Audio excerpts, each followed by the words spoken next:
다윗을 도운 용사들.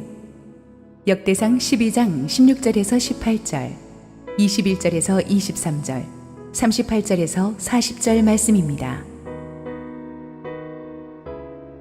베냐민과 유다 자손 중에서 요새에 이르러 다윗에게 나오매 다윗이 나가서 맞아 그들에게 말하여 이르되 만일 너희가 평화로이 내게 와서 나를 돕고자 하면 내 마음이 너희 마음과 하나가 되려니와 만일 너희가 나를 속여 내 대적에게 넘기고자 하면 내 손에 불의함이 없으니 우리 조상들의 하나님이 감찰하시고 책망하시기를 원하노라 하매 그때 성령이 30명의 우두머리 아마새를 감싸시니 이르되 다윗이여 우리가 당신에게 속하겠고 이새의 아들이여 우리가 당신과 함께 있으리니 원하건대 평안하소서. 당신도 평안하고 당신을 돕는 자에게도 평안이 있을지니 이는 당신의 하나님이 당신을 도우심이니이다 한지라. 다윗이 그들을 받아들여 군대 지휘관을 삼았더라.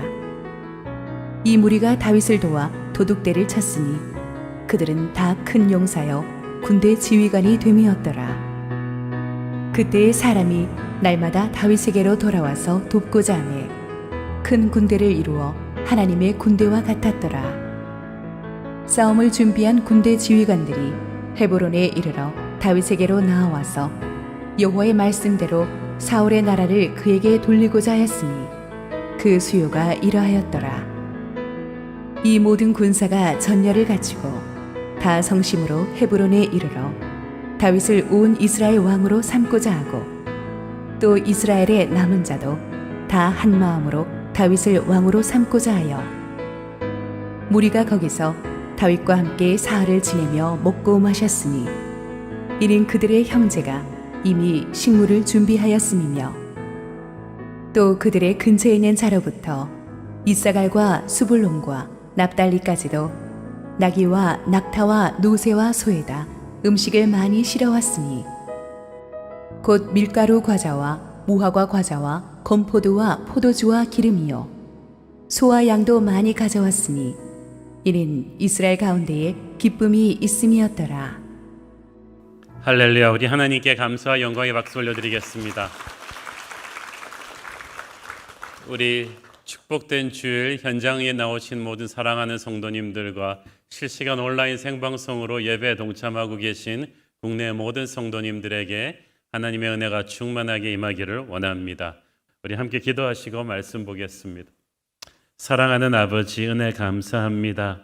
세상이 우리를 너무나 힘들게 하지만 주님의 은혜 앞에서 함께 예배할 수 있음이 축복입니다. 오늘도 부족하기 짝이 없는 종을 온전히 감추시고 우리 주님 홀로 영광 받아 주시옵소서. 예수님 이름으로 기도했습니다. 아멘. 지난주에 우리는 적의 대군 한가운데로 뚫고 들어가서 죽은 다윗을 위해서 베들레헴의 우물물을 떠온 용감한 이 삼총사 용사들의 이야기를 함께 묵상했습니다. 이들은 남들이 몸을 사리면서 최소한의 의무만 다하고 가만히 있었을 때 비겁하지 않았습니다. 자신들의 몸을 던져 최선을 다해 주군에게 충성을 바쳤습니다. 사람들에게 잘 보이기 위해서도 아닙니다. 월급이나 승진을 욕심내서도 아니었습니다. 오직 자신들의 왕 다윗을 사랑하는 충성심으로 옥합을 깨는 헌신을 한 거예요. 그래서 다윗은 그들보다 능력이 뛰어난 사람들을 제쳐두고 그들을 평생 귀하게 대우했습니다. 우리도 부족한 능력을 가지고라도 우리 주님께 최선을 다해 섬기면 주님께서 우리를 귀히 사용해 주실 줄 믿습니다. 오늘도 계속해서 다윗을 도와서 함께 나라를 세워갔던 다윗의 신하들 이야기를 좀 해보려고 합니다. 우리가 알다시피 다윗은 이 사울의 추격을 받아서 광야 생활을 10년 가까이 했었죠. 이때 다윗의 은신처는 유다 광야의 아둘람 굴이었습니다. 이 아둘람 굴로 또 뜻밖의 이 도망자 다윗과 함께 하겠다고 찾아온 사람들이 꽤 있었습니다. 사무엘상 22장 1절부터 2절까지 말씀을 보겠습니다. 그러므로 다윗이 그곳을 떠나 아둘람 굴로 도망하며 그의 형제와 아버지의 온 집이 듣고 그리로 내려가서 그에게 이르렀고 환난당한 모든 자와 빚진 모든 자와 마음이 원통한 자가 다 그에게로 모였고 그는 그들의 우두머리가 되었는데 그와 함께한 자가 400명 가량이었더라. 자, 다윗의 첫 번째 신하들의 스펙을 보면은요, 스카이 출신도 아니고 외국 유학파도 아니고 아버지 찬스 쓰는 사람도 아니고 토익 점수가 높은 사람도 아니라 하나같이 억울한 자, 마음이 상한 자, 애통한 자, 환난당한 자들이었습니다. 한마디로 말해서 사회에서 정상적인 생활을 할 수 없는 굉장히 다윗처럼 인생이 망가진 사람들이었어요. 잘 나가던 시절에 다윗이라면 이런 사람들과 별로 상종도 안 했을 텐데 지금은 다 같은 신세니까 하나가 되었습니다. 함께 고통을 나누었습니다. 그 다윗의 인재들이 처음부터 자격 조건이 근사한 사람들이 아니라 하나같이 볼품없고 상처 많은 사람들이었다는 사실. 그러나 그들이 다윗을 중심으로 하나가 되어서 이 광야 아둘람 공동체에서 새로운 삶을 시작합니다. 광야 생활이 10년 가까이 계속되면서 다윗을 배신하고 떠나는 사람도 많았지만 또 하나님이 새로운 사람들을 채워주시면서 하나님의 플러스 마이너스가 계속되었습니다. 그러다가 다윗의 광야 생활 마지막 1년 반 기간은 우리가 알다시피 다윗이 블레셋으로 망명해서 거기 시글락이라는 타운에 망명 정부의 은신처를 만들죠.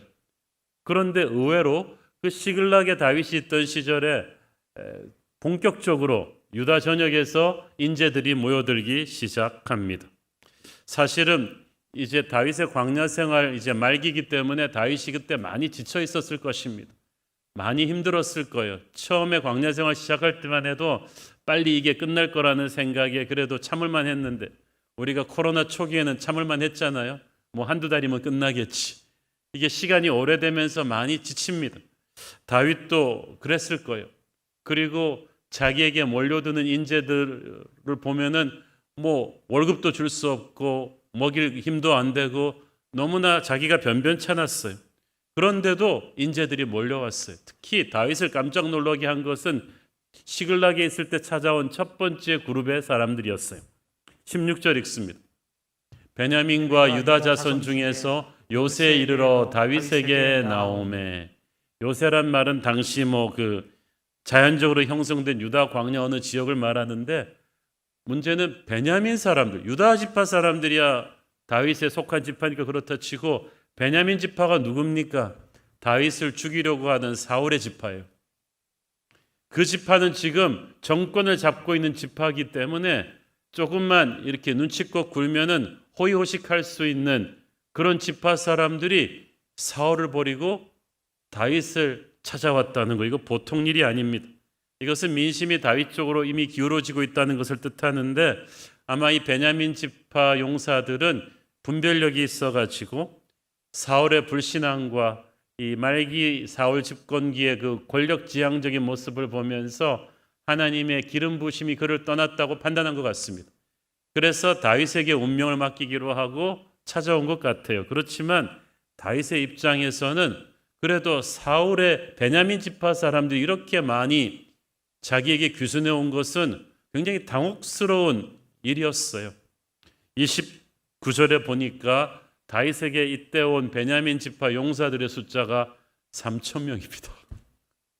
지금 시글락굴에서 다윗은 처음에 아둘람에서 400명으로 시작해서 용사들이라 그래봐야 여자아이들 제외하면 600명밖에 안 되는데 그 5배나 되는 3,000명의 베냐민 용사들이 온 거예요. 이거는 진짜 굴러온 돌이 박힌 돌의 5배가 넘어요. 그러니까 다윗이 웰컴하기가 좀 쉽지가 않았습니다. 다윗이 17절에 그래서 이들을 어디서 맞습니까? 나가서 맞았다고 했어요.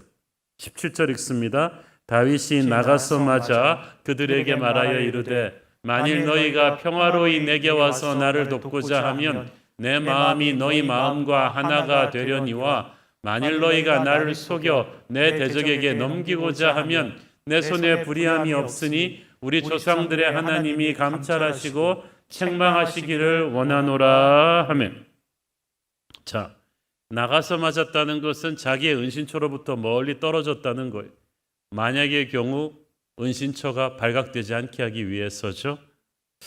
다윗이요, 광야 생활을 하면서 사람들한테 많이 이렇게 배신을 당했었어요. 우리도 몇 가지 스토리는 기억하지 않습니까? 특히 그일라 지방 사람들은 블레셋군의 침략으로 굉장히 위태롭게 되었을 때 다윗이 자기의 위치를 노출시키면서까지 그들을 구해줬어요. 그런데 정작 사울의 군대가 밀려오니까 그일라 사람들은 자기들한테 화가 미칠까 봐 자기들의 은인인 다윗에게 쫙 등을 돌려버리죠. 그리고 얼마 안 있어서 다윗이 속한 유다 지파의 10사람들도 현상금을 탐내가지고 다윗의 위치를 사울에게 밀고 합니다.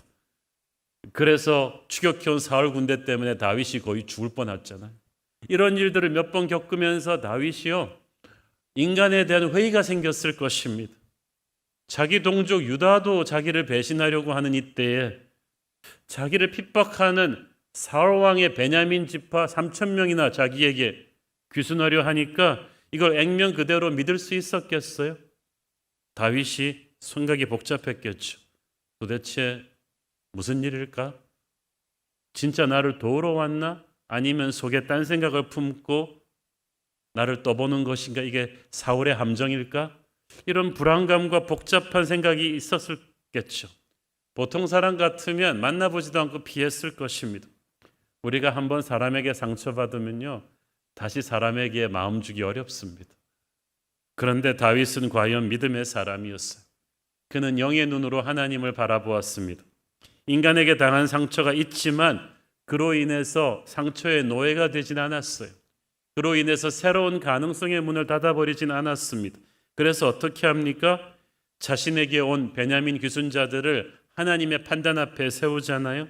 너희들이 만약에 평화롭게 와서 좋은 마음으로 와서 나를 돕고자 한다면 내가 너희와 한 마음이 될 것이다.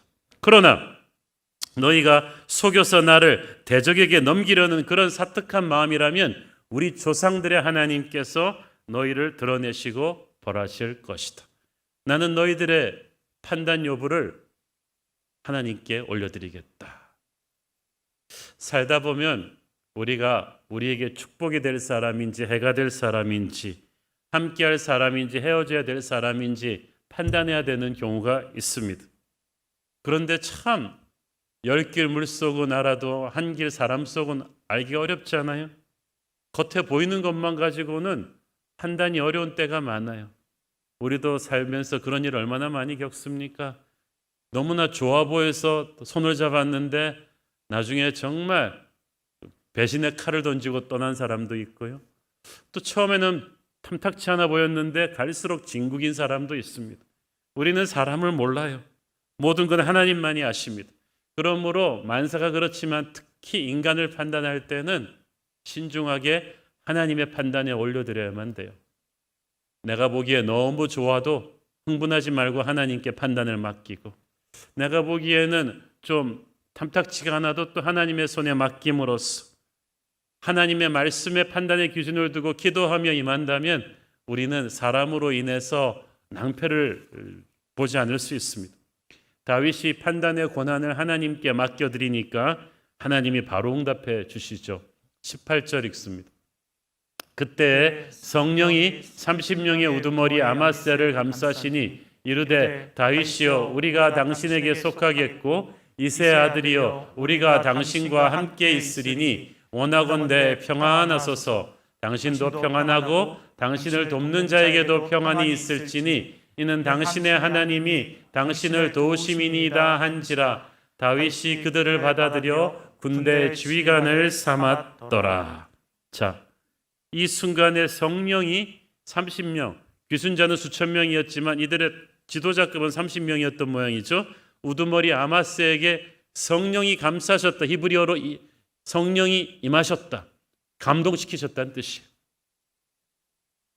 저는 항복하러 온 베냐민 전사들이 좋은 뜻으로 진심으로 항복하러 왔던 것 같습니다. 그렇지만 인간적인 충성심은 상황에 따라서 변할 수가 있어요. 그래서 다윗이 이 문제를 온전히 하나님께 맡기니까 성령이 임하셨어요. 그래서 이 베냐민 용사들의 인간적인 충성심을 확고한 영적인 결단으로 굳혀주신 거예요. 성령께서 그 일을 하세요. 반신반의하는 마음, 갈등하는 마음, 불안한 마음을 쫙 잡으셔서 거룩한 영적인 결단으로 몰아가시는 것입니다. 사실 아마새도 인간이에요. 다윗에게 자기의 몸을 맡기기까지 사울 지파 출신으로서 많은 갈등과 주저함이 있었을 때인데 성령께서 그 모든 인간적인 갈등을 깨끗이 정리해 주시고 하나님께 온전히 헌신하도록 이끌어 주셨습니다.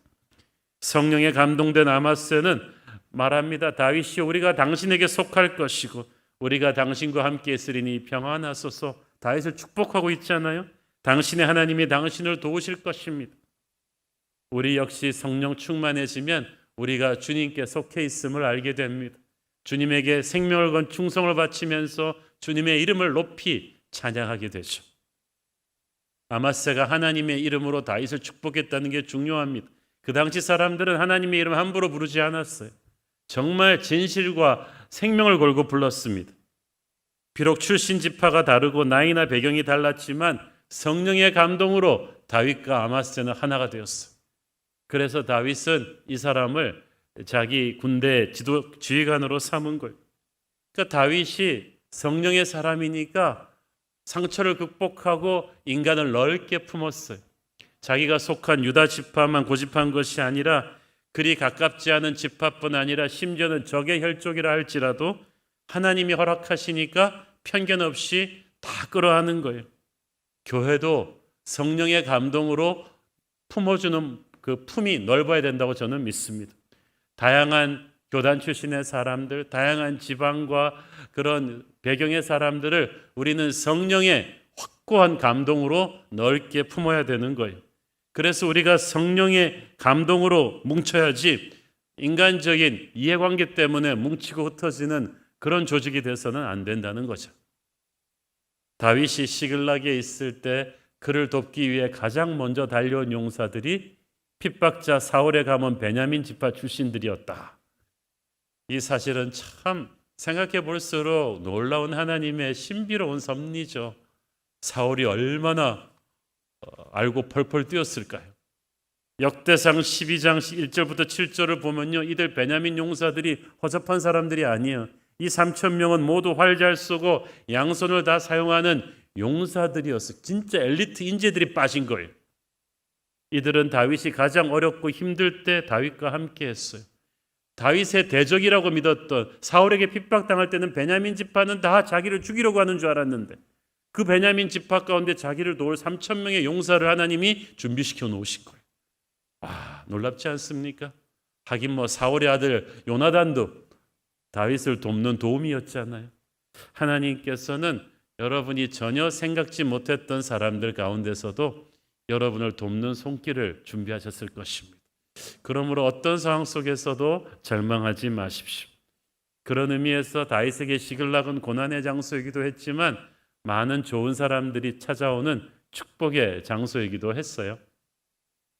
자, 또 한편으로는 평소에 드러나지 않던 인재들이었는데 위기를 통해서 쫙 세워진 용사들이 있었어요. 그게 바로 므낫세 용사들인데요.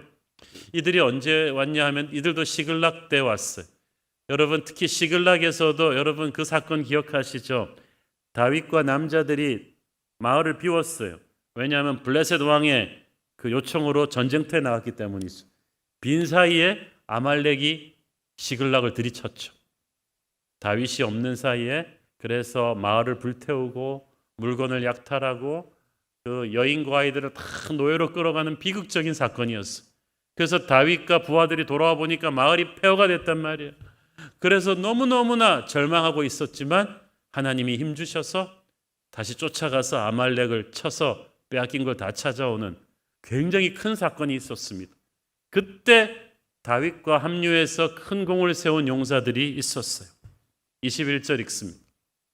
이 무리가 다윗을 도와 도둑대를 쳤으니 그들은 다 큰 용사요 군대 지휘감이 되니었더라. 여기서 도둑대란 아까 말한 아말렉 사람들을 말하고 이들을 다윗과 함께 친 사람들이 누구냐? 이 전절에 나오는데 20절 읽습니다. 다윗이 시글락으로 갈 때 므낫세 지파에서 그에게로 돌아온 자는 아드나와 요사밧과 여디아엘과 미가엘과 요사밧과 엘리후와 살르데인이 다 므낫세의 천부장이라. 자, 이 므낫세의 7 천부장들, 1000명을 이끄는 장군들 7명이 온 거예요. 므낫세가 워낙 용사들이 많은데 1000명을 이끄는 장군들이니까 보통 사람들은 아니죠. 이들이 언제 왔냐 하면은 다윗이 시글락의 그 비극을 당했을 그때 와서 다윗을 도와서 적을 추격했다고 돼 있어. 이들이 온 타이밍이 정말 기가 막히지 않습니까? 생각해 보세요. 폐허가 된 시글락을 보면서 다윗과 기존의 부하들은 망연자실했습니다. 그런데 이때 조인한 므낫세의 7 장군들은 막 지금 합류했기 때문에 체력이나 정신력이 최상급에 올라 있는 아주 프레시한 사람들이었어. 그래서 그들은 지친 다윗을 격려해서 다윗 부대의 최선봉에 서서 적을 섬멸하는데 큰 공을 세운 거예요. 다윗이 너무나 고마워가지고 이들을 지휘관으로 나중에 임명합니다. 자, 여러분, 하나님이 우리에게 어떤 사람을 보내주시는가 이상으로 중요한 건 어떤 때에 보내주시는가예요. 때로는 내가 다 포기하고 싶은 절망적인 때에 하나님이 보내줘서 나를 도와주는 천사 같은 사람들이 있어요.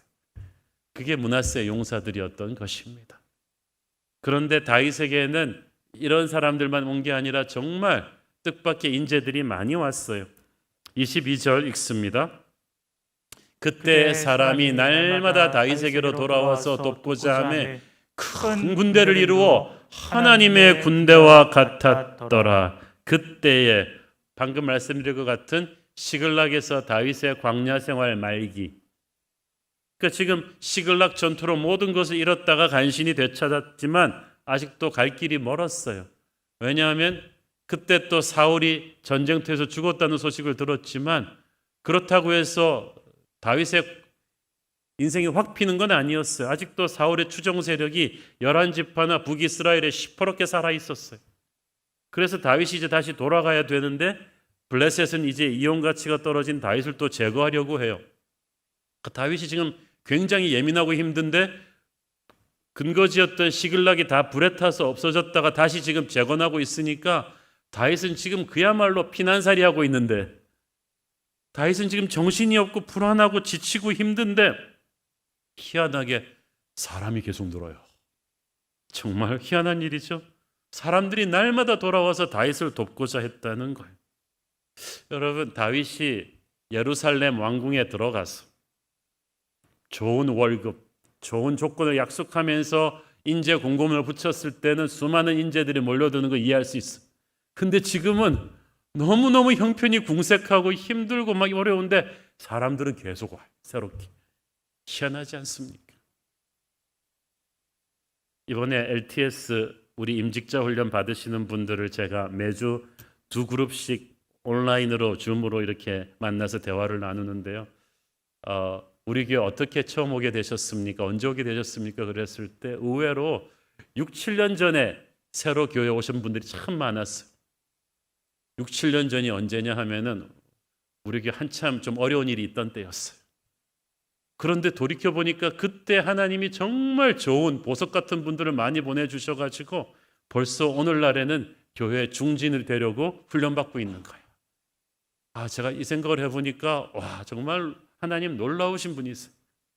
그때는 어렵고 힘들었지만 하나님은 우리에게 새로운 미래의 시작을 또 준비하고 계셨던 것입니다.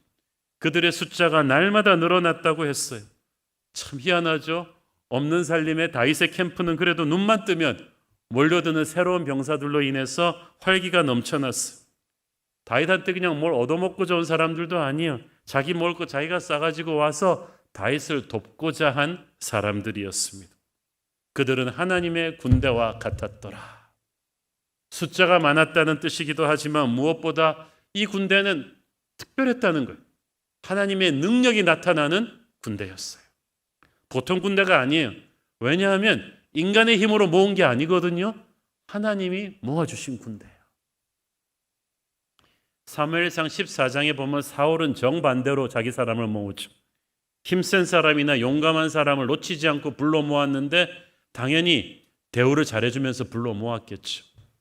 요즘으로 치면 아주 스카이 출신들의 아주 초특급 스펙을 가진 사람들을 좋은 조건으로 끌어모은 것, 이것이 세상 왕들의 인재 모으는 방법입니다. 하나님과 동행하지 않으니까 그렇게 인간적인 방법으로 내 사람을 늘리는 거예요. 그러면 그렇게 스펙이 화려한 사람들 겉보기에는 대단해 보이죠. 사울의 인재들은 나중에 콩가루처럼 다 흩어져 버렸어. 인간의 힘으로 모은 엘리트들은 처음에는 대단해 보여도요, 인생의 비바람이 밀려오면 다 흩어집니다. 그러나 하나님께서 내 옆에 붙여주신 사람들, 광야 속에서라도 내 옆에 붙여주신 보석 같은 사람들은 든든한 동역자들이 되어서 비바람이 흔들어도 변함없이 내 곁을 지킬 것입니다. 광야 생활 10년 동안에 다윗에게 몰려든 사람들이 그런 분들이에요. 여러분, 인간적인 방법으로 사람을 모으지 말고 오직 하나님께 헌신하십시오.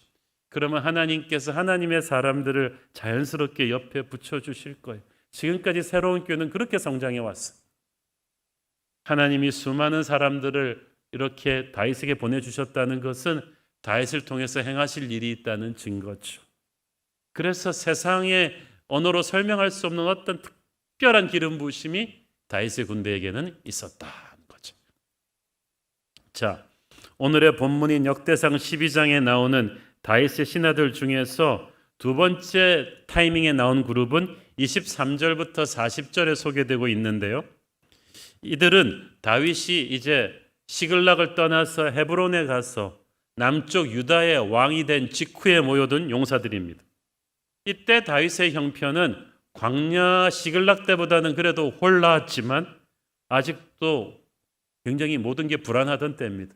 아직 다윗은 남쪽 유다 지파의 왕에 불과했고 북쪽 11지파 이스라엘은 서슬퍼렇게 다윗과 대립하고 있었어요. 통일 전쟁을 해야 되는데 다윗 쪽이 훨씬 불리했어요. 그런데도 수많은 인재들이 다윗에게로 밀려왔는데 특히 주목할 사실이 하나 있습니다. 12지파가 골고루 다윗에게로 밀려왔어요. 이것은 이스라엘의 그 당시 역사를 생각해 볼 때 보통 일이 아닙니다. 자, 구약 성경 연대기를 조금 보여드리며 설명해 드릴게요. 자, BC 기원전 2000년대가 우리가 말하는 족장시대예요. 아브라함과 이삭과 야곱과 요셉인데 야곱의 12아들 요셉의 때가 이제 12지파 시대의 시작이죠. 이때가 우리나라 고조선 막 세우던 때예요. 자, 여기서 시작해서 모세가 출애굽하던 때가 BC 1500년이니까 500년 동안에 애굽 노예 생활 그 시대 다 합쳐서 계속해서 이스라엘은 12지파 중심으로 살았어요. 그리고 가나안 땅에 입성해서 사사시대를 또 500년 지나면서도 계속해서 12지파 중심으로 살았어요. 1050년이 사울 왕이 들어서던 때인데 이렇게 다윗에 이르기까지 무려 1000년이 넘는 세월 동안 이스라엘은 한 나라 중앙 집권제로 산 것이 아니라 각 지파별로 흩어져서 살아왔단 말이에요. 그러니까 자기들 지파들끼리는 똘똘 뭉치지만 다른 지파에 대해서는 굉장히 배타적이었어요. 서로 유혈 충돌도 많아서 지파들끼리 감정의 골이 깊었는데 1000년 만에 처음으로 12지파에서 자발적으로 용사들이 와서 연합군을 이룬 것입니다. 이거는 나라의 시스템으로 억지로 한 통일이 아니라 하나님께서 다윗이라는 왕을 세우시면서 자연스럽게 일어나게 하신 역사예요. 그러니까 다윗도 이것은 굉장히 새로운 패러다임이었어요. 다윗도 시대의 사람이기 때문에 자기 유다 지파에만 익숙해 있었어요. 그런데 하나님께서는 유다 지파 말고도 11지파에서 이렇게 많은 사람들을 용사들을 부하로 보내주신 거예요. 이것은 하나님께서 앞으로 다윗을 통일 이스라엘의 왕으로 세우실 것이라는 메시지였습니다. 그런데 그 메시지를 다윗은 지금 당장은 못 알아들었어요. 아니, 나는 유다 지파 출신인데 갑자기 왜 이런 산지 사방의 용사들을 다 나한테 보내주시지? 그들은 다윗이 나중에 12지파를 통일해서 통일 이스라엘의 왕이 되었을 때 그 나라를 함께 다스릴 인재들이었고 함께 열방으로 나가서 하나님의 나라를 확장시킬 인재들이었어요. 여러분, 오늘 내게 보내주시는 사람들은 하나님이 장차 나를 통해서 하실 일들의 예언입니다. 그래서 지금 당장은 내가 잘 이해를 못하는 거예요. 왜 난 당장 필요도 없는데 이런 사람들이 계속 오지? 지금은 필요 없어도요, 장차 필요하게 될걸요. 그들의 배경과 재주는, 그래서 저는 우리 새로운 교회 새가족들을 유심히 봅니다. 우리가 지금 하고 있는 사역 캐파를 넘어서는 다양한 분들이 많은데 언젠가는 정말 하나님께서 글로벌한 영향력을 가진 교회로 우리를 써주실 때 꼭 필요한 분들일 거예요. 지금의 우리는 생각도 못하는 놀랍고 아름다운 비전으로 하나님께서 사람들을 보내주시면서 우리에게 말씀해 주실 것입니다. 둘째, 이들이 모두 12지파 출신들일 뿐 아니라 각자 달란트가 있는 사람들이었다.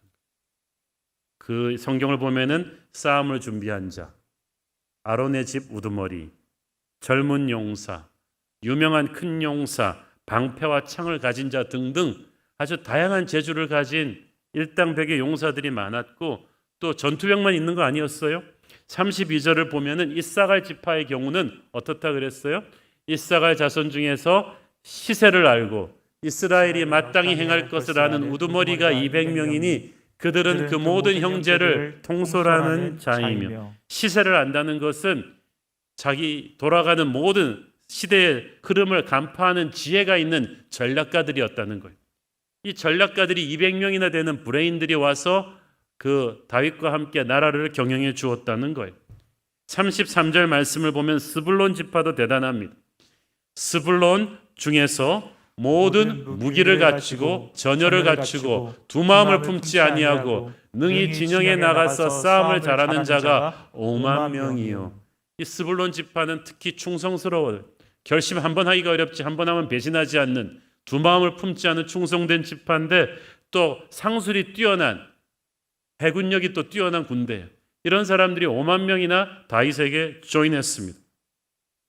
다윗의 용사들을 가만 보면은 각자 다양한 지파에서 다양한 재능을 가지고 다윗이라는 깃발 아래 하나가 되어서 뭉친 거예요. 다윗은 신약시대 예수 그리스도를 상징하는 인물이라고 했죠. 주님은 교회의 머리가 되십니다. 머리이신 주님의 깃발 아래 다양한 재능과 다양한 그 백그라운드를 가진 우리가 하나가 돼서 뭉친 거예요. 하나님은 획일화를 좋아하시지 않아요. 우리 모두를 다 다양하게 만드셔서 하나로 만드셨어요. 진정한 시너지는 우리가 예수님을 중심으로 모여서 재주를 합하고 시간을 합하고 정성을 합하고 기도를 합할 때 일어나는 줄로 믿습니다. 우리 모두 다 다른 달란트를 가지만 대장이신 예수님을 중심으로 하나의 군대가 되는 거예요. 특히 군대는 목표의식이 중요해요. 무엇을 위해 싸우느냐, 이걸 확고하게 해야 되는데 이들은 하나님의 말씀에 기초한 확고한 하나의 목표가 있었어요. 23절 읽습니다. 싸움을 준비한 군대 지휘관들이 헤브론에 이르러 다윗에게로 나와서 여호와의 말씀대로 사울의 나라를 그에게 돌리고자 하였으니 그 수요가 이러하였더라. 중요한 건 이들이 여호와의 말씀대로 사울의 나라를 다윗에게 돌리고자 했다는 거예요. 전부 다 말씀을 붙잡고 다윗의 리더십을 빳빳한 거예요. 보통 세상 역사를 보면 후대의 왕조가 선대 왕조를 무력으로 패하고 들어서잖아요. 그런데 다윗은 선대 왕조인 사울을 칼로 해치지 않아요. 기회가 있었는데 해치지 않았어요. 왜냐하면 다윗이 말씀의 사람이었기 때문이에요. 평생 말씀을 묵상하고 말씀대로 살려고 몸부림친 그는 칼로 사울을 죽이지 않고 기다립니다. 그것 때문에 광야 생활이 길어졌지만 그래도 기다렸어요. 사울은 정반대죠. 하나님의 말씀을 무시하고 칼을 먼저 휘두르고 자기 성정대로 밀어붙이다가 나중에 사고가 나잖아요. 그 차이가 큽니다. 다윗이 말씀의 사람이기 때문에 다윗의 군대는 말씀으로 하나가 되었어요. 장군부터 쫄병까지 전부 다 말씀 충만해요. 그러니까 정신교육을 따로 시킬 필요가 없어요. 하나님의 살아 역사하는 말씀이 모두의 가슴에서 불덩어리처럼 타오르고 있어요. 하나님께서 다윗을 대신해서 말씀해 주신 거예요. 다윗을 왕으로 세우라. 다윗을 중심으로 하나가 되라고. 그러니까 다윗은 군사적인 힘이 아닌 하나님의 말씀의 힘으로 하나가 되어서 나라를 세웠기 때문에 그 나라가 굳건한 것입니다. 다양한 백그라운드의 지체들을 하나로 묶을 수 있는 힘은 다윗의 카리스마가 아니라 말씀의 힘입니다. 교회도 마찬가지예요. 교회는 한 사람의 카리스마로 묶는 게 아닙니다. 우리는 말씀과 성령의 교회입니다. 우리는 하나님의 말씀으로 하나가 되는 거예요. 역대상 12장에 소개된 12지파에서 모여든 다윗의 용사들을 쭉 보면 제가 숫자를 더해보니까 도합 34만 822명이 쉽게 반올림하면 약 35만이나 됩니다. 각자 일당백에 뛰어난 인재들이 35만이나 다윗 곁에 모여든 거예요. 이들을 지켜보면서 다윗은 얼마나 감격스러웠겠습니까? 교회 창립 기념주일마다 성도들 보는 제 마음이랑 똑같을 거예요. 언제 이렇게 많이 모였지? 이들이 처음 광야 생활을 시작할 때 아둘람굴에서 400명으로 시작했는데 그 뒤 10년 동안 참 죽을 고생을 했잖아요. 사람이 모이는 게 아니라 흩어져서 마땅할 정도로 죽은 고생을 했지만은 정신 차리고 돌아보니까 그 고생의 끝에 400명이 35만이 돼 있어요.